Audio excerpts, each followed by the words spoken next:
Baiklah, Assalamualaikum warahmatullahi wabarakatuh. Perkenalkan, saya Bidan Nora Nazifa yang bertugas pada pagi hari ini. Baiklah, di sini saya akan melakukan pemeriksaan fisik pada bayi baru lahir. Baiklah, Ibu, permisi sebelumnya. Perkenalkan, saya Bidan Naura. Di sini saya izin ya, Ibu, ingin melakukan pemeriksaan pada bayi Ibu. Apakah Ibu bersedia?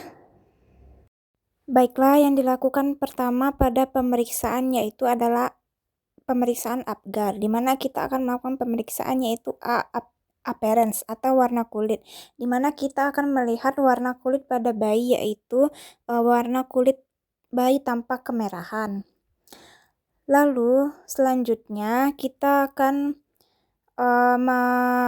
itu pulse, selanjutnya denyut jantung, di mana kita akan menghitung denyut jantung bayi menggunakan stetoskop, di mana dan kita membuka baju bayinya ya. Tuh, baik, normal denyut jantungnya. Lalu selanjutnya ada grimace, di mana grimace ini adalah refleks terhadap stimulus taktil, di mana kita mengamati respon bayi lalu memberikan poin hasil pemeriksaan. Lalu selanjutnya ada activity atau tonus otot, di mana kita akan mengamati tonus otot bayi, di mana kita melihat apakah bayinya bergerak aktif atau sedikit gerakan atau lemah. Lalu ada yang terakhir melihat respiration atau pernafasan, di mana kita akan mengamati pernafasan bayi itu normal atau tidak. Di sini pernafasan bayinya normal ya. Nah, lalu oke teman-teman, pemeriksaan selanjutnya adalah kita melakukan pemeriksaan, kita menimbang bayi ini terlebih dahulu ya. Nah, di sini bayinya kita timbang dulu. Nah, setelah melakukan timbangan, lalu kita catat hasilnya. Di sini berat badan bayinya normal ya, pemirsa. Nah, lalu selanjutnya yang kita lakukan yaitu adalah mengukur panjang badan si dedek bayi. Nah, kita mengukurnya di atas, yang paling atas itu kita taruh di kepala ya, lalu yang kakinya kita lurusin supaya agar hasilnya sama. Jadi gitu.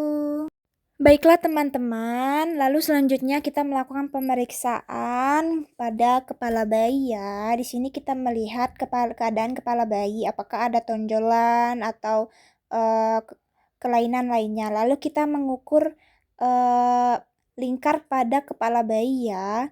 Di sini lingkar kepala bayinya normal ya teman-teman. Lalu selanjutnya kita tutup kembali kepala bayinya menggunakan topinya ya teman-teman. Lalu selanjutnya kita memeriksa keadaan wajah bayi teman-teman. Di sini kita melihat apakah wajah bayi tampak warna merah muda. Lalu selanjutnya kita melihat bagian mata. Nah, di mata ini kita melihat di mata apakah simetris. Terus kita melihat konjungtivanya berwarna merah muda. Terus skleranya berwarna putih. Lalu selanjutnya kita melakukan pemeriksaan pada hidung, di mana kita melihat di hidung simetris atau tidak, terus ada cairannya atau tidak. Nah, di sini kita kalau ada cairan yang keluar dari hidung atau mata, kita bersihkan menggunakan kapas steril ya, teman-teman. Nah, lalu selanjutnya kita melakukan pemeriksaan pada mulutnya, di mana kita melihat bibirnya berwarna merah atau tidak. Nah, lalu kita memeriksa bagian dalam lidah bayi ya teman-teman, di mana kita melihat keadaan lidah bayi. Baiklah, pemeriksaan selanjutnya di mana kita melihat keadaan telinga bayi, di mana kita melihat apakah telinganya simetris ataukah daun telinganya mengalami lipatan ke dalam atau keluar. Lalu kita melihat apakah ada cairan yang keluar dari telinga bayi. Lalu selanjutnya kita memeriksa bagian leher bayi, di mana kita mengecek apakah ada tonjolan kelenjar jugularis dan tonjolan kelenjar tiroid.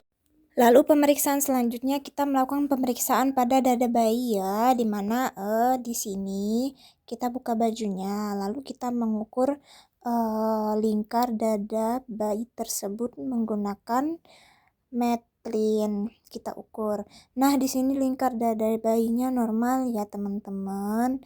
Lalu selanjutnya kita mengecek perut bayi, di mana kita melihat kondisi tali pusatnya apakah terdapat infeksi atau tidak. Lalu kita bisa mengganti kapasnya menggunakan kapas steril ya. Nah, di sini kita menggantikannya menggunakan kapas yang baru dan steril. Bisa dilihat di gambar cara kita mengikat kapasnya ya teman-teman. Seperti di gambar di atas. Kita lipat segitiga terlebih dahulu, lalu kita angkat bagian tali pusatnya, lalu kita ikat saja seperti itu. Nah, itu boleh sampai basah. Nanti kalau setiap hari diganti ya teman-teman, lalu kita pasang kembali bajunya. Lalu pemeriksaan selanjutnya yaitu kita mengecek pada bagian ekstremitas atas bayi, di mana kita melihat tangannya simetris dan sama panjangnya atau tidak. Lalu melihat tidak adanya sianosis dan tidak adanya polidaktili dan sidaktili. Seperti itu ya teman-teman. Lalu selanjutnya kita mengukur suhu tubuh bayi menggunakan termometer ya. Nah, di sini suhu tubuhnya normal. Lalu selanjutnya kita mengukur lila pada bayi menggunakan pita lila. Di sini kita mengukur panjang tangan bayi terlebih dahulu ya. Lalu kita ambil setengah panjang, lalu kita ikatkan kepada bayi, lingkarkan, lalu lihat di sini normal atau tidak. Di sini normal ya teman-teman semua. Lalu selanjutnya kita mengecek pada bagian genitalia bayi, di mana pada bayi perempuan terdapat labia mayora menutupi labia minora, dan pada bayi laki-laki testis sudah turun di ke skrotum ya teman-teman. Lalu selanjutnya kita mengecek pada bagian ekstremitas bawah bayi, di mana kita mengecek tidak adanya polidaktili dan sidaktili dan tidak adanya sianosis. Lalu kita melihat simetris atau tidak, atau sama panjangnya atau tidak ya teman-teman. Lalu teman-teman, selanjutnya kita akan memeriksakan bagian anus bayi, di mana kita memeriksa ada tidaknya lubang anus pada bayi atau rektum ya teman-teman. Lalu selanjutnya kita memeriksa bagian punggung bayi ya teman-teman. Di sini kita melihat ada tidaknya tonjolan tulang pada bayi yang disebabkan karena sumsum tulang belakangnya. Di sini bisa disebut juga dengan sifina mafida ya teman-teman. Lalu pemeriksaan selanjutnya yaitu ada kita mengecek refleks atau respon pada bayi.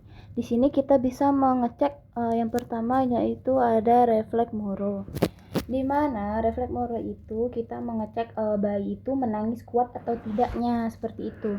Lalu selanjutnya ada refleks rutin, yang dimana refleks rutin ini adalah bayi bisa mencari puting susu ibunya dengan sendirinya tanpa dibantu oleh bidannya. Lalu selanjutnya ada refleks sucking, di mana bayi mampu menghisap puting ibunya dengan sendirinya tanpa adanya bantuan. Lalu selanjutnya yaitu ada refleks blinking, di mana bayi mampu dengan sendirinya mengedipkan matanya sendiri. Seperti tidak ada kelainan seperti itu teman-teman. Lalu yang terakhir itu ada refleks grasp, di mana bayi dapat menggenggam tangannya dengan sendirinya. Lalu teman-teman, kita di sini sudah selesai melakukan pemeriksaan. Lalu kita merapikan bayi ya. Baiklah Ibu, dedek bayinya sudah saya periksa ya Ibu ya. Di sini pemeriksaan semuanya normal, tidak ada kendala maupun tidak ada kelainan. Dedek bayinya sehat Ibu. Nah, di sini Ibu boleh menyusuinya kembali ya Ibu. Terima kasih.